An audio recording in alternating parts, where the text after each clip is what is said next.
सर्वांना नमस्कार. श्री अर्चना ह्या यूट्यूब चॅनलमध्ये मी अर्चना आपल्या सर्वांचं मनापासून स्वागत करते. गणपती बाप्पा मोरया. गणपती पूजेत हाराचे विशेष महत्त्व आहे. पृथ्वीवर उगवलेली प्रत्येक वस्तू देवाला अर्पण करता येते असं आपल्या अध्यात्मामध्ये सांगितलेलं आहे. आज आपण जाणून घेऊया गणपती बाप्पाला अर्पण करता येणार 21 प्रकारचे हार, त्याचे पौराणिक महत्त्व आणि फलश्रुती. गणपती बाप्पाला पहिल्यांदा आपण दुर्वा गणपती बाप्पाला अत्यंत प्रिय आहेत.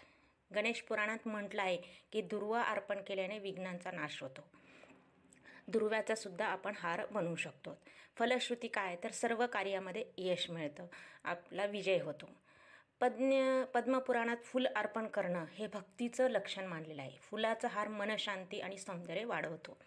फुलामध्ये गणपतीला जास्वंद आवडतं, तर जास्वंद फुलाचा हार आपण गणपतीला अर्पण करावा. गणपतीला हिरव्या पानाचा हार अत्यंत प्रिय आहे, त्यामुळे निसर्गाची सुसंवाद राहतो. हे शुद्धतेचं प्रतीक आहे. पानाचे सुद्धा आपल्या जाईचे पानं, मोगऱ्याचे पानं याचे हारसुद्धा आपण गणपतीला करू शकतो. मनुक्याचा हार, मनुका म्हणजे खिसमिस. हे खिसमिसचा हार कशासाठी, की आपल्या जीवनामध्ये गोडवा, सौख्याचं प्रतीक. पद्मपुराणात म्हटलं आहे की मधुर दाने शांतिकारम भवेत, म्हणजे गोड पदार्थ शांती आणतो. आरोग्य आणि बलाचं प्रतीक असलेलं खारकेचा हार गणपतीला अत्यंत शुभ मानलेला आहे, त्यामुळे दीर्घायुष्य आपल्याला लाभतं, हे आपल्याला फायदा होतो. त्याच्यानंतरच आपण पाहूया बदाम. विद्यादाता गणपतीसाठी बदाम हार बुद्धी आणि स्मरणशक्तीसाठी अर्पण करतात. त्याच्यानंतर आपण बघूयात गरुड पुराणात सुगंधी पदार्थ अर्पण करणं शुभ मानलेलं आहे. लवंग हार वातावरणात शुद्ध ठेवतो. त्याच्यानंतर आपण पाहूयात अन्नधान्याचं प्रतीक असलेलं शेंगदाणा हार घरात संपन्नता आणतं. शेंगदाणे तर प्रत्येकाच्या घरात असतातच. गोड पदार्थ म्हणजे सात्विकता. गणपतीला बत्ताशाचा हार अर्पण केल्याने गोडवा वाढतो आपल्या जीवनामध्ये. बत्ताशाचा हार आपण गणपतीला अर्पण करावा. पद्मपुराणात सांगितलेलं आहे की धन अर्पण केल्याने लोभ नष्ट होतो. नाण्याचा हार आर्थिक समृद्धीसाठी शुभ आहे. नाण्याचा सुद्धा 21 नाण्याचा हार आपण गणपतीला अर्पण करावा. तो कसा करावा हे मी तुम्हाला, हा व्हिडिओ आवडला तर तो कसा करायचा हे सुद्धा मी नंतर तुम्हाला व्हिडिओमध्ये सांगेल की नाण्याचा हार आपण कसा बनवायचा.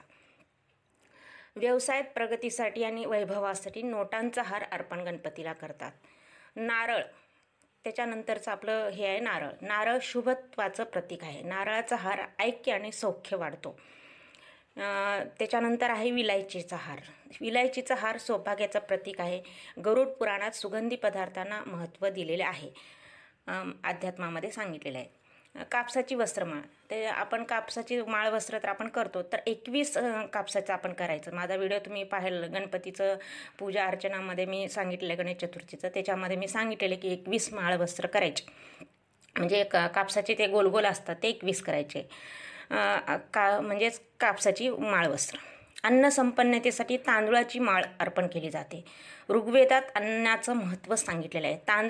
तांदळाचा म्हणजे पूर्ण तांदळाचा हार आपण कसा बनवायचा, तर तो व्हिडिओ मी सुद्धा तुम्हाला आवडला तर तुम्ही कमेंट करा, मी त्याच्यासाठी खास बनवेल कसा करायचा. मोती, त्याच्यानंतरचा आपला आहे मोती म्हणजे शुद्धता, संपन्नता. देवी लक्ष्मीप्रमाणे गणपतीला सुद्धा मोत्याचा हार अतिप्रिय आहे. त्याच्यानंतर आपण बघूयात पवळा हे शक्ती आणि सकारात्मकतेचं प्रतीक आहे. हा हार संरक्षणासाठी सुद्धा शुभ मानलेला आहे. मुरमुरे, आता आपल्याला किती छोटे वस्तू वाटतात मुरमुरे, त्याचा हार सुद्धा आपण गणपतीला घालू शकतो. त्याच्यामध्ये काय, साधेपणा आणि शुद्धतेचं प्रतीक. मुरमुरे हार अर्पण केल्याने आपलं दारिद्र्य दूर होतं, असंही अध्यात्मामध्ये सांगितलेलं आहे. गरुड पुराणामध्ये सुगंधी पदार्थ अर्पण करणं शुभ मानलेलं आहे. स्थैर्य आणि संपन्नतेचं प्रतीक म्हणून सुपारी हार सुद्धा घरात आपण, सुपारीचा हार सुद्धा गणपतीला अर्पण करता येतो. त्याच्यामुळे काय होतं, घरात स्थिरता राहते. विलायचीचा हार सुद्धा आपण गणपतीला घालू शकतो. हळदीचे हळकुंड असतात ना, त्याचा सुद्धा हार आपण गणपतीला घालायचा. ते कशासाठी घालायचं, हळदीचं महत्त्व कशासाठी आहे, रोगनाशक आणि शुभत्वासाठी आहे. गणपतीला हळकुंडाचा हार सुद्धा अर्पण केला जातो. पद्मपुराण आणि गणेश पुराणात वर्णन आहे की विविध वस्तूंचे हार अर्पण केल्याने वेगवेगळ्या फलाची प्राप्ती होते. मी आता हे थोडक्यात इथं सांगितलेलं आहे. त्याचं जर पूर्ण सांगायचं असलं तर आपला व्हिडिओ थोडासा मोठा होतो. मी थोडक्यात सांगितलेलं आहे. तर फुले आणि पत्री मंगल आणतात आपल्याला. सात्विक पदार्थ हार अर्पण केलं तर आरोग्य आणि सुख मिळतं. स्कंद पुराणात सुद्धा सांगितलेलं आहे की विविध प्रकारच्या वस्तूचे हार अर्पण करणं म्हणजे आपण आपल्या जीवनात गुण, भाव आणि समर्पण देवाला अर्पण करणं असंच मला वाटतं. हार घालणं म्हणजे देवाला अलंकार, शृंगार करणं देवाचं. ते काय वाटतं, त्याच्याने काय मनोहरता, सौंदर्य, भक्तिभाव आपला दर्शवतो. देवाला हार अर्पण केल्याने पापाचा नाश, सात्विक गुणवृद्धी आणि मनशांती मिळते. पद्मपुराणात सांगितलेलं आहे की फुलाचा हार अर्पण करणारा भक्त स्वर्गसुखाचा अधिकारी होतो असंही सांगितलेलं आहे. नाणं, आपण जे नाण्याचा कॉईनचा हार म्हणते ना आपण, तर त्या नाणं काय, नाणं म्हणजे धनाचं प्रतीक आहे. नाण्याचा हार घालून आपण देवतेला संपत्ती, सुख आणि समृद्धी याची प्रार्थना करतो. पद्मपुराणात लिहिलेलं आहे, असं सांगितलेलं आहे की जो भक्त धन अर्पण करतो तो आपला अहंकार सोडून ईश्वराला समर्पित होतो. हार म्हणजे समर्पणाचं प्रतीक आहे आणि नाणं म्हणजे लोभाचं त्याग करणं आहे. लक्ष्मी, नाण्याचा कॉईनचा जर आपण हार गणपतीला अर्पण केला तर लक्ष्मी कृपा, घरात धनधान्य, आनंद टिकतो. एवढे सारे महत्त्व आहेत. त्याच्यामध्ये मी सांगितलेलं आहे की 21 प्रकारचे जे आहेत वस्तू, त्याच्यापासून मी हार बनवलेला आहे. फुलं, पानं, सुपारी, मोती, पवळा मी पूर्ण 21 असे हाराचं मी सांगितलेलं आहे ह्याच्यामध्ये व्हिडिओमध्ये.